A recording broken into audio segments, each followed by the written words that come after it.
Shumë burra e konsiderojnë zgjimin gjatë natës për të shkuar në tualet si një pjesë të pashmangshme të plakjes, një lloj takse që trupi paguan me kalimin e viteve. Fillon me një herë në natë, pastaj 2, dhe pa e kuptuar, gjumi pa ndërprer kthehet në një kujtim të largët. Ky fenomen, i njohur në mjeksi si nokturia, nuk është thjesht një shqetësim i bezdishëm që prish cilësinë e pushimit. Ai është shpesh zëri i parë, i heshtur por këmbëngulës, i një organi që ndodhet në qendër të sistemit riprodhues mashkullor, prostatës. Kur ky organ i vogël, me madhësinë e një gjetheje dafine ose një are, fillon të ndryshojë, ai dërgon sinjale që reflektohen drejt për drejt në fshikëzën e urinës. Për të kuptuar pse ndodh kjo, duhet të zhytemi në anatominë e trupit të mashkullit. Prostata rrethon uretrën, kanalin që nxjerr urinën nga fshikëza jashtë trupit. Me kalimin e moshës, për arsye që shkenca ende po i studion me detaje, ku përfshihen ndryshimet hormonale, nivelet e testosteronit dhe dihidrotestosteronit, DHT, prostata tenton të rritet. Ky proces quhet hiperplazia benigne e prostatës, BPH. Ndërsa ajo zgjerohet, ajo fillon të shtrëngojë uretrën si një rreth që ngushtohet rreth një tubi gome. Fshikëza, e cila duhet të punojë më fort për të nxjerrë urinën përmes këtij kanali të ngushtuar, fillon të irritohet dhe të humbas elasticitetin e saj. Kjo irritim përkthehet në një ndjesi urgjence, veçanërisht kur trupi është në qetësi gjatë natës. Aspekti më i rëndësishëm që nuk duhet injoruar është se nokturia mund të fshehë diçka më shumë se thjesht një rritje natyrale të moshës. Ajo mund të jetë shenja e parë e inflamacionit, prostatitit, ose, në raste më serioze, e ndryshimeve maligne. Kur prostata rritet, fshikëza nuk zbrazet kurrë plotësisht. Mbetja e urinës në fshikëz jo vetëm që krijon ndjesinë e vazhdueshme të nevojës për të urinuar, por shndërrohet në një terren pjellor për bakteret, duke rritur rrezikun e infeksioneve urinare dhe dëmtimit të veshkave në afatgjat. Ky është momenti kur trupi po ju thotë se mekanizmi i tij i filtrimit dhe eliminimit po përballet me një pengesë mekanike që kërkon vëmendje. Shpeshherë, burrat përpiqen ta kompensojnë këtë problem duke reduktuar pirjen e ujit në mbrëmje. Por kjo është vetëm një zgjidhje sipërfaqësore. Problemi real qëndron te presioni që prostata ushtron mbi fshikëzën trigon, zonën më sensitive të saj. Kur jeni shtrirë, lëngjet e akumuluara në këmbë gjatë ditës, edema e lehtë, rihyjnë në qarkullimin e gjakut dhe filtrohen nga veshkat, duke prodhuar më shumë urinë. Nëse prostata është e zmadhuar, fshikëza nuk mund ta mbajë këtë volum shtesë, duke ju detyruar të zgjoheni. Kjo cikël i ndërprerjes së gjumit rrit nivelet e kortizolit, hormonit të stresit, i cili nga ana e tij mund të rrisë tensionin e gjakut dhe të përkeqësojë shëndetin kardiovaskular. Nëse vëreni se rryma e urinës është bërë më e dobët, nëse ju duhet të prisni disa sekonda përpara se të filloni urinimin, ose nëse keni ndjesinë se nuk jeni zbrazur plotësisht, këto janë flamujt e kuq të prostatës. Injorimi i tyre nuk e zhduk problemin. Përkundrazi, ai lejon prostatës të vazhdojë rritjen e saj të pakontrolluar. Sot, mjekësia ofron zgjidhje të shumta, nga suplementet natyrale si sapalmeto dhe vaji i farave të kungullit, që ndihmojnë në reduktimin e inflamacionit, deri te trajtimet farmakologjike që relaksojnë muskujt e fshikëzës dhe prostatës. Megjithatë, hapi i parë mbetet ndërgjegjësimi. Njohtja se zgjimi natën nuk është normë, por një mesazh urgjent që kërkon një kontroll specialist. Përveç mjekësisë, stili i jetesës luan një rol kritik. Dieta e pasur me likopen, që gjendet te domatet e gatuara, zinku dhe acidet yndyrore omega 3, janë treguar se mbështesin shëndetin e indeve të prostatës. Reduktimi i kafeinës dhe alkoolit, të cilët veprojnë si irritues të fshikëzës, mund të ndihmojnë ndjeshëm në uljen e numrit të vizitave në tualet gjatë orëve të vona. Por asgjë nuk zëvendëson ekzaminimin mjekësor dhe testin e PSA's, antigjeni specifik i prostatës. Ky test gjaku është një mjet i fuqishëm për të monitoruar gjendjen e prostatës dhe për të kapur çdo anomali përpara se ajo të bëhet e pakthyeshme. Shëndeti i mashkullit kalon përmes kujdesit për prostatën. Mos e lini natën t'ju tregoj atë që duhet ta kishit kontrolluar gjatë ditës. Për të hyrë më thellë në mekanizmin e këtij procesi, duhet të kuptojmë se prostata nuk është thjesht një pengesë mekanike, por një organ i ndjeshëm ndaj balancës biokimike të gjithë trupit.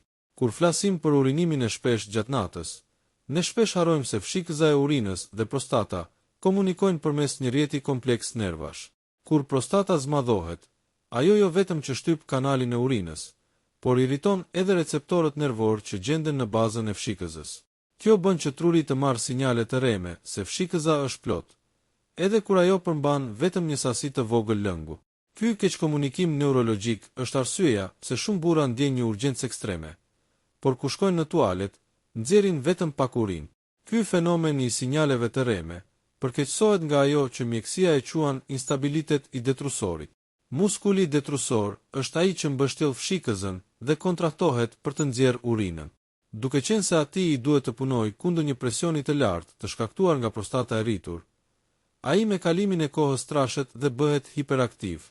Një muskull i tillë nuk pret dot më mbushjen totale të fshikëzës. Ai reagon ndaj çdo lloj stimuli, duke u dridhur dhe duke shkaktuar atë nevojën e papritur për të vrapuar drejt banjës në mes të natës. Kjo është pika ku problemi mekanik kthehet në një problem funksional të sistemit urinar. Në nivel qelizor, rritja e prostatës nxitet kryesisht nga inflamacioni kronik i nivelit të ulët. Ky inflamacion shpesh ushehet nga dieta moderne. Konsumi i lartë i sheqernave të rafinuara dhe yndyrave të ngopura rrit nivelet e insulinës në gjak, e cila është një hormon anabolik, që do të thotë se nxit rritjen e indeve, përfshir ato të prostatës. Prandaj, menaxhimi i urinimit gjatë natës nuk fillon vetëm në urologji, por edhe në kuzhinë. Reduktimi i ushqimeve që nxisin inflamacionin mund të zvogëlojë edemën, ëndjen e prostatës, duke i dhënë uretrës më shumë hapësirë dhe duke qetësuar fshikëzën. Një tjetër faktor i fshehtë që kontribuon në këtë gjendje është apnea e gjumit, një çrregullim ku frymëmarrja ndërpritet për pak sekonda gjatë gjumit. Studimet e fundit kanë treguar një lidhje të ngushtë mes apnes dhe nokturisë. Kur trupi lufton për oksigjen, zemra vihet në presion dhe lëshon një protein të quajtur EP, atrial natriuretic peptide. Ky hormon sinjalizon veshkat të prodhojnë më shumë urinë. Kështu, burri zgjohet duke menduar se problemi është prostata, ndërkohë që në fakt është një kombinim i vështirësisë në frymëmarrje dhe presionit në organet urinare. Kjo tregon se trupi është një sistem i ndërlidhur ku asgjë nuk ndodh në izolim. Për të adresuar këtë paralajmërim të fshehtë, është jetike të merren parasysh edhe mikroushqyesit që mbrojnë indin e prostatës. Për shembull, mungesa e zinkut është lidhur shpesh me zmadhimin e këtij organi, pasi prostata ka përqendrimin më të lartë të zinkut në të gjithë trupin e mashkullit. Zinku ndihmon në rregullimin e enzimës 5-alfa reduktaz, e cila konverton testosteronin në DHT, hormoni që nxit rritjen e prostatës. Duke siguruar nivele adekuate të këtij minerali, ju praktikisht po frenoni procesin e rritjes së tepërt. Po ashtu, antioksidantët si seleni dhe vitamina E luajnë një rol në mbrojtjen e qelizave nga dëmtimet oksidative, që mund të çojnë në mutacione malinje. Gjatë natës, trupi duhet të jetë në një gjendje riparimi, jo në një gjendje pune të vazhdueshme të veshkave. Një këshill praktike që shpesh anashkalohet është ngritja e këmbëve në nivelin e zemrës për 30-60 minuta para se të shkoni në shtrat. Kjo lejon që lëngjet e grumbulluara në këmbë të qarkullojnë dhe të filtrohen nga veshkat, ndërsa jeni ende zgjuar, duke shmangur kështu prodhimin e urinës pikërisht në momentin kur po tentoni të flini gjumin e parë të thellë.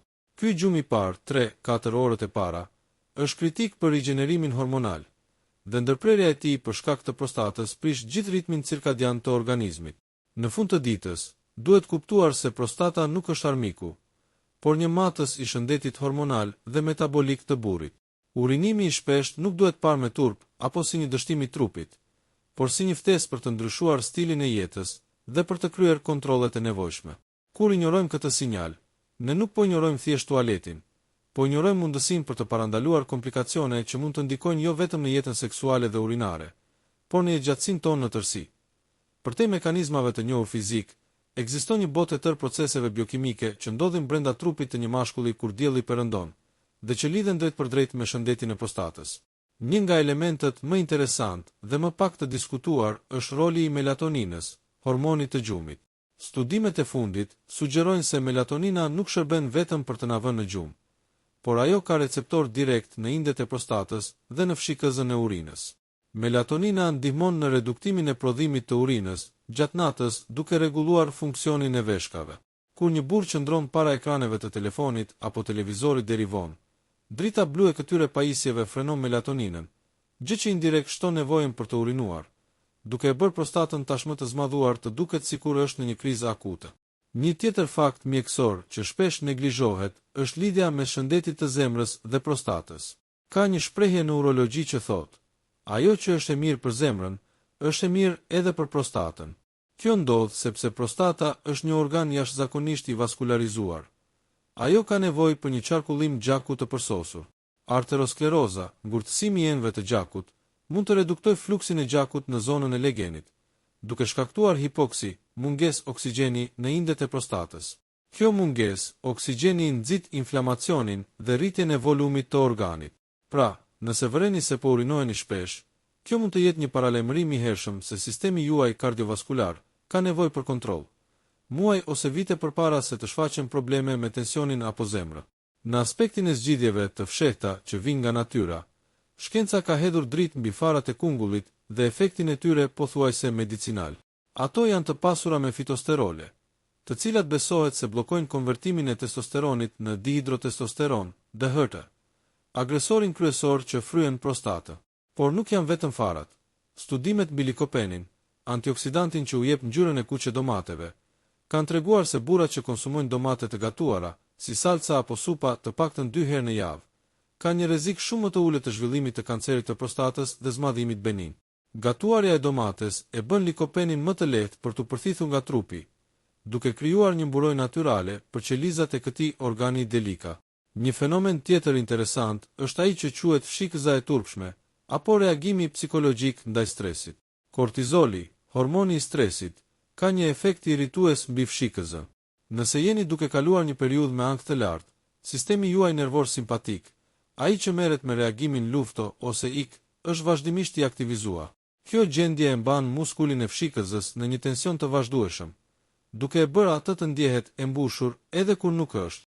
Kjo shpjegon se simptomat e prostatës shpesh përkeqësohen gjatë periudhave të ngarkuara emocionalisht, duke krijuar një rreth vicioz mes pagjumësisë nga urinimi dhe stresit të ditës tjetër. Për ata që kërkojnë mënyra për të monitoruar veten, ekziston një mjet i thjeshtë, ditari i fshikëzës. Mjekët urolog shpesh u kërkojnë pacientëve të shënojnë për 48 orë se sa lëngje konsumojnë dhe sa herë dhe në çfarë sasie urinojnë. Nëse vëreni se prodhoni pjesën më të madhe të urinës gjatë natës, poliuria nokturne, problemi mund të mos jetë fare te prostata, por te mënyra se si trupi juaj menaxhon kripën dhe ujin. Konsumi i tepërt i kripës në darkë bën që trupi të mbajë ujë, të cilin do të kërkojë ta eliminojë sapo të shtriheni horizontalisht. Së fundmi, duhet përmendur roli i aktivitetit fizik. Ecja e shpejtë apo noti ndihmojnë në drenimin e lëngjeve nga pjesa e poshtme e trupit dhe përmirësojnë tonusin e muskujve të dyshemesë pelvike. Burrat që qëndrojnë ulur për orë të gjata, shofere, punonjës zyre, ushtrojnë një presion konstant fizik mbi prostatën, gjë që mund të çojë në kongestion, grumbullim gjaku dhe inflamacion. Ngritja çdo një orë për të bërë disa hapa është një ilaç i thjeshtë, falas, por jashtëzakonisht efektiv për të mbajtur këtë organ në formë.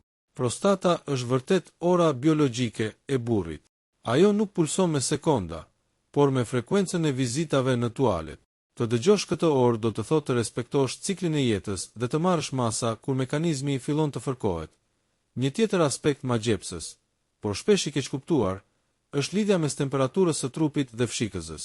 A keni vënë re se gjatë netëve të ftohta ndjenja për të urinuar është më e shpeshtë dhe më urgjente? Kjo quhet diureza e shkaktuar nga i ftohti. Kur trupi ndjen të ftohtë, ai ngushton enët e gjakut në periferi, këmbë dhe duar, për të mbajtur ngrohtë organet vitale. Kjo rrit presionin e gjakut në pjesën qendrore të trupit, dhe veshkat, si reagim, fillojnë të filtrojnë lëngjet më shpejt për të ulur këtë presion. Për një burr me prostatë të zmadhuar, kjo është një sfidë dyfisht. Mjedisi i ftohtë jo vetëm që shton prodhimin e urinës, por shkakton edhe tkurjen e muskujve të legenit, duke e bërë daljen e urinës akoma më të vështirë. Prandaj, mbajtja e trupit dhe këmbëve ngrohtë gjatë mbrëmjes nuk është thjesht komoditet, por një strategji mjekësore për të qetësuar prostatën. Një zbulim tjetër interesant në fushën e urologjisë moderne është roli i mikrobiomës së urinës. Për një kohë të gjatë është menduar se urina është sterile, por sot e dim se brenda fshikëzës dhe kanalit të prostatës jeton një ekosistem i tërë bakteresh të mira. Kur ekuilibri i këtyre baktereve prishet, shpesh nga përdorimi i tepërt i antibiotikëve, dieta e keqe ose dehidratimi, mund të zhvillohet një inflamacion i padukshëm i prostatës, prostatit abakterial. Ky lloj inflamacioni nuk shkakton ethe apo dhimbje të forta, por e mban prostatën në një gjendje fryrjeje konstante, duke stimuluar fshikëzën të dërgojë sinjale për urinim gjatë gjithë natës.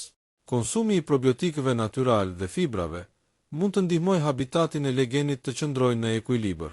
Le të flasim pak për fuqinë e pozicionit. Ekzistojnë dëshmi se mënyra se si ulemi ose qëndrojmë ndikon në zbrazjen e plotë të fshikëzës. Për shumë burra me probleme të prostatës, urinimi në pozicionin ulur, siç bën gratë në vend të qëndrimit në këmbë, mund të ndihmojnë në zbrazjen më efektive. Kur uleni, muskujt e legenit dhe të vitheve relaksohen plotësisht, duke lejuar që fshikëza të kontraktohet me më pak rezistencë. Ky veprim i thjesht mund të bëjë diferencën mes një zbrazjeje 70 I dhe një zbrazjeje 95 I, gjë që përkthehet në 2 orë më shumë gjumë të qetë përpara se fshikëza të ndjejnë nevojën për të boshatisur përsëri. Një sekret tjetër i shëndetit mashkullor është fruktoza dhe acidi urik. Shkenca e fundit ka treguar se nivelet e larta të acidit urik, shpesh nga konsumi i tepërt i sodave, lëngjeve të frutave të industrializuara dhe mishit të kuq, mund të shkaktojnë kristalizim mikroskopik brenda indeve të prostatës. Këto kristale të vogla veprojnë si irritues mekanik, duke nxitur rritjen e qelizave dhe inflamacionin. Kështu, zëvendësimi një pije me sheqer me ujë me limon në darkë nuk është thjesht një dietë, por një proces shpëlarjeje për filtrat e trupit tuaj. Limoni përmban citrate që ndihmojnë në parandalimin e kalkulozës, gurve, dhe ulin aciditetin e urinës, duke e bërë atë më pak irrituese për muret e fshikëzës. Nuk mund të lëm pa përmendur ndikimin e frymëmarrjes diafragmale.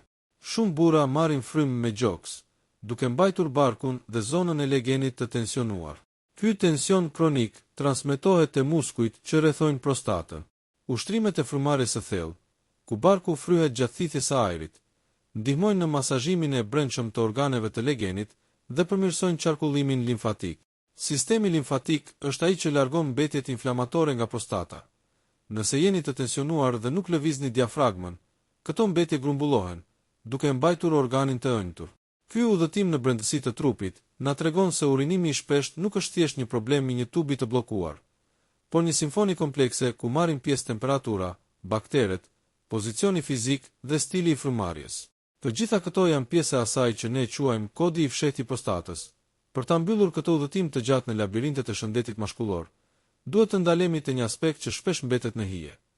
Lidhja e fuqishme mes trurit dhe prostatës, ose ajo që mund ta quajmë psikosomatika e urinimit. Ekziston një fenomen i quajtur lidha e prostatës me sistemin limbik. Sistemi limbik është qendra e emocioneve në trurin ton. Kur jemi në stres kronik ose ndjem pasiguri, truri dërgon sinjale te muskujt e lëmuar të prostatës dhe fshikëzës për të tkurur. Kjo është një mbetje evolucionare. Në kohët primitive, zbrazja e fshikëzës ishte një reagim instinktiv ndaj rrezikut, për ta bërë trupin më të lehtë për vrapim ose luftim. Sot, ky rrezik mund të jetë një afat pune apo një shqetësim familjar, por prostata juaj nuk e bën dot dallimin, ajo thjesht shtrëngohet, duke ju detyruar të vraponi drejt tualetit. Një tjetër element i fundit, por jetik, është roli i vitaminës D3. Shkenca e viteve të fundit ka zbuluar se receptorët e vitaminës D janë të përhapur masivisht në indet e prostatës. Kjo vitamin vepron si një regulator i rritjes qelizore. Burrat që jetojnë në vende me pak diell ose që kalojnë pjesën më të madhe të ditës në ambiente të mbyllura, shpesh kanë nivele të ulta të vitaminës D, gjë që lë prostatën pa frenat e nevojshme biologjike për të ndaluar rritjen e tepërt. Prandaj, një ekspozim i moderuar në diell ose një suplementim i kontrolluar mund të jetë po aq i rëndësishëm sa çdo medikament tjetër për të mbajtur vëllimin e prostatës nën kontroll. Duhet të kuptojmë gjithashtu se teknologjia mjekësore ka bërë hapa gjigant. Nëse dikur ndërhyrjet në prostat ishin të dhimbshme dhe me rekuperim të gjatë, sot ekzistojnë procedura si rezum, terapia me avull uji ose HOLEP, lazerimi i indeve, të cilat zgjasin pak minuta dhe rikthejnë funksionin urinar pothuajse në gjendjen e rinisë. Mesazhi këtu është i qartë. Shkenca ka ecur përpara, ndaj frika nga thika nuk duhet të jetë kur arsye për të duruar vuajtjen e netëve pa gjumë. Në mbyllje, urinimi i shpesh gjatë natës është një metronom i shëndetit. Ai ju tregon se si po usheheni, sa po flini, sa jeni të stresuar dhe si po plakeni. Duke e trajtuar këtë sinjal jo si një armik, por si një këshilltar të sinqert, ju keni mundësinë të bëni ndryshime që do të përmirësojnë jo vetëm netët tuaja, por të gjithë cilësinë e jetës. Prostata nuk është thjesht një organ. Është një sistem paralajmërimi i hershëm që kërkon respekt, mirëmbajtje dhe, mbi të gjitha, guximin për të mos e injoruar.